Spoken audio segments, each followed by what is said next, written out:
திருமணத்துக்கு தடையா இருக்கக்கூடிய கிரகத்துல கொண்டு போய் வைப்பாங்க. அந்த சரி. புஷ்பத்தை கொண்டு போய் வைப்பாங்க. அப்படி வைக்கும் பொழுது அந்த கிரகத்துக்கு உண்டான பரிகாரங்களை செஞ்சு கொடுக்கறதுக்கான வேலையை நம்ம செய்வோம். ஒண்ணு அந்த கோயில்களுக்கு போக சொல்லுவோம், அல்லது அந்த கோயில்களில் உண்டான கிரகங்களுக்கு என்ன பரிகாரம் செய்யணுமோ செய்ய சொல்லிட்டு,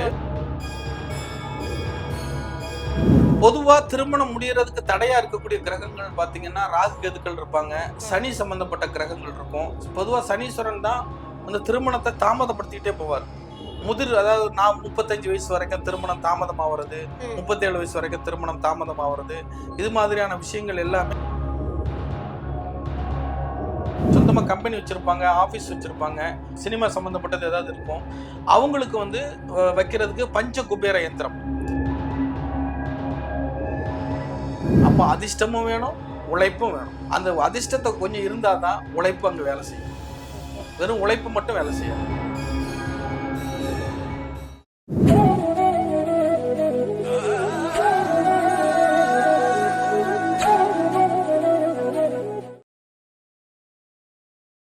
வணக்கம். நம்ம சேனல்ல ஆன்மீகம் சார்ந்து நிறைய விஷயங்களை உங்களுக்காக கொடுத்துட்டு இருக்கோம். இன்னைக்கும் அதே மாதிரிதான் பிரசன்ன ஜோதிட விகி நாராயணன் சார் அவங்க தான் நமக்கான நிறைய விஷயங்களை கொடுக்க போறாங்க. வணக்கம் சார். வணக்கம். ஓகே, இப்போ எனக்கு எப்பவுமே செல்வ வளம் குறையாம இருக்கணும் அப்படின்னா என்ன பண்ணுவீங்க? ஏன்னா நிறைய பேருக்கு இப்போ சொல்லவே வேண்டாம், பண கஷ்டம் தான் நிறைய பேருக்கு நிம்மதியே தொலைக்குது. அந்த அளவுக்கு இருக்குது. எங்க போனாலும் பணம் தான். ஆமா. இப்ப வீட்டுல குடும்ப தலைவிகள் வீட்டு பீரோக்குள்ளயோ வீட்டு பூஜை யாராவது வந்திருக்காங்களா அப்படி உங்ககிட்ட? நிறைய இருக்கு, நிறைய போயிட்டு தானே இருக்கு. அதனால பண்ணி வச்சிருக்கிறோம். அப்படியா? அஷ்டலட்சுமி யந்திரம்னு நம்மகிட்ட ஒண்ணு இருக்கு. ஓகே. அது குடும்ப தலைவிகளுக்கு அது ரொம்ப ஹெல்ப்ஃபுல்லா இருக்கும். இது அஷ்டலட்சுமி யந்திரம். இது பீரோ பூஜை அறையிலாம் வைக்கலாம். 8 லட்சுமி இருப்பாங்க. அதான் அஷ்டலட்சுமி யந்திரம். இதை வச்சு வழிபாடு பண்ணிட்டு வந்தாங்கன்னா நல்லா இருக்கும். நெய் விளக்கு ஏத்தி கல்கண்டு நெய்வேத்தியம் பண்ணிட்டு வந்தாங்கன்னா ஒரு சிறப்பான ஒரு பலனை எதிர்பார்க்க முடியும். இந்த மாதிரி யாராவது உங்கள்கிட்ட ரிசல்ட் சொல்லியிருக்காங்களா? நிறைய பேர் சொல்லியிருக்காங்களே. இல்ல, ஏன்னா எல்லாரும் இன்னைக்கு பண தேவைக்காக தான் ஓடிட்டு இருக்கோம் அப்படின்ற ஒரு காலகட்டத்துல நம்ம நிர்பந்தப்படுத்தப்பட்டிருக்கோம். அதாவது மேடம், இந்த ஜோதிடம், ஜாதகம், நம்மளுடைய உழைப்பை தாண்டிய விஷயங்கள் எல்லாமே நம்மளுடைய நம்பிக்கை சார்ந்தது. நம்ம நம்பிக்கைக்கும் இந்த ஜாதகத்துக்கும் ஒரு கனெக்டிவிட்டி உண்டு. இப்போ நீங்க கரெக்ட் தான், நீங்க சொல்றதுனாலதான் இன்னைக்கு எல்லாருமே ஏதோ ஒரு பிரச்சனைன்னு வரும்போது ஜாதகத்தை தூக்கிட்டு வரோம். ஏன்னா ஏதாவது ஒரு விஷயம் மாற்றம் நடந்துராதா இல்ல அப்படின்றது. இதுல இன்னொரு விஷயம் ஆழமா புதைஞ்சிருக்குது. இப்ப நீங்க என்கிட்ட வர்றீங்க, உட்கார்றீங்க. நீங்க நம்பிக்கையோட உட்கார்ந்து இதுல வைக்கும் பொழுதுதான் உங்களுக்கும் எனக்கும் ஒரு கனெக்டிவிட்டி உருவாகி நான் சொல்லக்கூடிய கருத்து உங்களுக்கு உண்மையாக புலப்படும். இப்போ திருமண தோஷத்திற்காக பாத்தீங்கன்னா களத்திர தோஷ எந்திரம், அதாவது களத்திர ஸ்தானம் 7ஆம் இடத்தை குறிக்கக்கூடியது. அப்ப அந்த களத்திர தோஷ எந்திரம்னு தனியா பண்ணி கொடுத்துட்டு இருக்கிறோம். பரிகாரங்கள் இல்லாம நீங்களே எந்திரமும் செஞ்சு ஆமா, தனியா எந்திரம் செஞ்சு கொடுத்துட்டு இருக்கிறோம். அதே மாதிரி பித்ரு தோஷம், குழந்தை தோஷத்துக்கு கர்ப்ப விருத்தி எந்திரம், அது ஏற்கனவே நம்ம சொல்லி இருக்கிறோம். அந்த கர்ப்ப விருத்தி எந்திரமும் செஞ்சு கொடுத்துட்டு இருக்கிறோம். இது போக கம்பெனிகள்ல வேலை, சொந்தமா கம்பெனி வச்சிருப்பாங்க, ஆபீஸ் வச்சிருப்பாங்க, இந்த மாதிரி உங்களை மாதிரி ஏதாவது சினிமா சம்பந்தப்பட்டது ஏதாவது இருக்கும், அவங்களுக்கு வைக்கிறதுக்கு பஞ்ச குபேர யந்திரம். ஆமா, பஞ்ச குபேர யந்திரம் பாத்தீங்கன்னா இந்த மாதிரி இருக்கும். இந்த மாதிரி பஞ்ச குபேர யந்திரம். இது ஆபீஸ்ல வச்சு இது பண்ணிட்டு வரலாம், தொழிலோட முன்னேற்றத்துக்கு. ஆமா, தொழிற்சாலைகள், ஆபீஸ், கம்பெனி, கடை எல்லா இடத்துலயும் இந்த பஞ்ச குபேர யந்திரத்தை வைக்கலாம். இது பொதுவாவே கடின உழைப்பு தான் வாழ்க்கையில முன்னேற்றம். எத்தனை பேர் இந்த மாதிரி எல்லாம் நம்பி இயந்திரங்கள் வாங்கி வைக்கிறாங்க? அதாவது உழைப்பு ஒரு பக்கம் இருக்குது, உழைச்சவங்க எல்லாரும் முன்னுக்கு வந்திருக்காங்களா அதை நீங்க யோசிக்கணும். எத்தனையோ பேர் நம்ம கண் எதிரில கஷ்டப்பட்டு உழைக்கிறாங்க, வண்டி இழுத்துட்டு போறாங்க, மாடா உழைக்கிறாங்க, ரேபிடோ ஓட்டுறாங்க, உங்க கண்ணு முன்னாடியே சொமோட்டோ வண்டி எடுத்துட்டு போய் உழைக்கிறாங்க, காலையில இருந்து நைட் வரைக்கும் உழைக்கிறாங்க. இப்ப நீங்களே கஷ்டப்பட்டு உழைக்கிறீங்க. அப்போ தொழிலாளி, முதலாளி, கஷ்டப்படுறவன் கஷ்டப்பட்டுட்டே இருக்கான், முதலாளியா இருக்கவன் முதலாளியாவே இருக்கான். எப்படி இது நடக்குது? அப்போ அதிர்ஷ்டம் அங்க வேலை செய்யுது. அப்போ அதிர்ஷ்டமும் வேணும், உழைப்பும் வேணும். அந்த அதிர்ஷ்டத்தை கொஞ்சம் இருந்தாதான் உழைப்பு அங்க வேலை செய்யும். வெறும் உழைப்பு மட்டும் வேலை செய்யாது. இதை வாங்கி வச்சா அதிர்ஷ்டம் வந்துருமா? கண்டிப்பா வேலை செய்யும். ஆமா, இது எப்படின்னு கேட்டீங்கன்னா வெறுமனையே தகுடு மட்டும் நம்ம கொடுக்கறது இல்லைங்க. இப்ப வரக்கூடியவங்களுடைய ஜாதகத்துக்கு தகுந்த மாதிரி தான் அந்த யந்திரம் எழுதுறது. அவங்களுக்குன்னு சில முத்திரை இருக்கும். இப்போ வரக்கூடிய உங்களுடைய ஜாதகத்துக்கு எழுதுறதுன்றீங்க. நீங்க ஜாதகம் தேவையில்லன்னு சொல்லிட்டீங்கல்ல. சோ அவங்களுக்கும் இதே மெத்தட் தானா? அந்த புஷ்ப பிரசன்ன மெத்தட் இப்ப தானா? புஷ்ப பிரசன்னம் பார்த்துட்டு ம். அவங்க அதான் உங்கள்ட்ட ஏற்கனவே ஒரு ஆரம்பத்திலே சொன்னேன். புஷ்ப பிரசன்னத்தில் வரக்கூடியதுதான் ஜாதகத்திலயும் இருக்கும் ம். அப்படின்னு சொல்லியிருக்கேன் இல்லையா?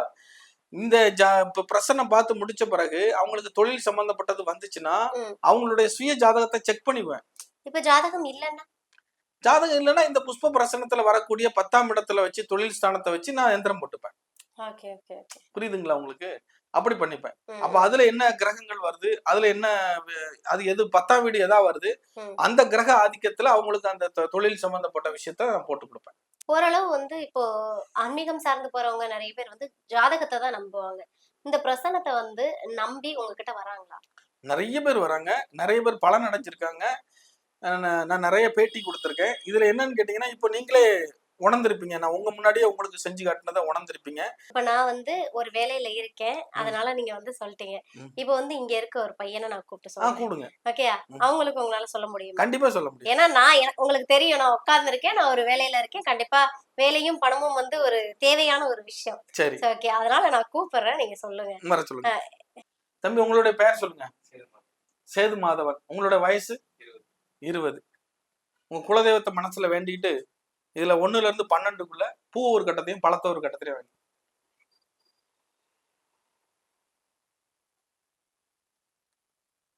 இப்போ தம்பி வச்சிருக்கக்கூடிய இந்த புஷ்ப பிரசன்னத்துன்னு சொல்லக்கூடிய விஷயம் என்னன்னு கேட்டீங்கன்னா, இவங்களுடைய பூர்வீக சொத்து இருக்கு இல்லையா?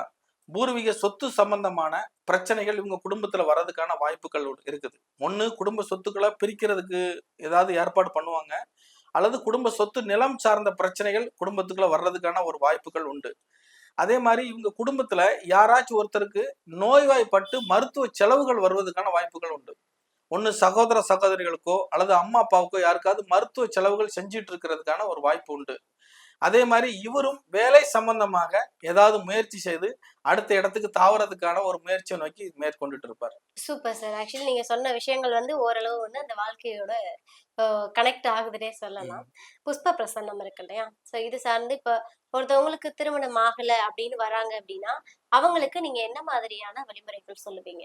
திருமணம் ஆகல அப்படின்னு இப்போ அந்த இப்போ பிரசன்னத்துல வைக்கிறாங்க இல்லையா? ம். அவங்க வைக்கிறது பாத்தீங்கன்னா, அந்த திருமணத்துக்கு தடையா இருக்கக்கூடிய கிரகத்துல கொண்டு போய் வைப்பாங்க. அந்த சரி. புஷ்பத்த கொண்டு போய் வைப்பாங்க. அப்படி வைக்கும் பொழுது அந்த கிரகத்துக்கு உண்டான பரிகாரங்கள செஞ்சு குடுக்கறதுக்கான வேலைய நம்ம செய்வோம். ஒண்ணு அந்த கோயில்களுக்கு சொல்லுவோம். அல்லது அந்த கோயில்கள்ல உண்டான கிரகங்களுக்கு என்ன பரிகாரம் செய்யணுமோ செய்ய சொல்லிட்டு, ஓகே. என்ன மாதிரியான கோவிலுக்கு சொல்லுவீங்க? என்ன மாதிரியான பரிகாரங்கள்லாம் சொல்லுவீங்க? பொதுவா திருமணம் முடியறதுக்கு தடையா இருக்கக்கூடிய கிரகங்கள் பாத்தீங்கன்னா, ராகு கேதுக்கள் இருப்பாங்க. ம். சனி சம்பந்தப்பட்ட கிரகங்கள் இருக்கும். பொதுவா சனீஸ்வரன் தான் அந்த திருமணத்த தாமதப்படுத்திட்டே போவாரு. ம். அதாவது நான் 35 வயசு வரைக்கும் திருமணம் தாமதமாவறது, ம். 37 வயசு வரைக்கும் திருமணம் தாமதமாவறது, இது மாதிரியான விஷயங்கள் எல்லாமே சனீஸ்வரனால தான் ஏற்படும்.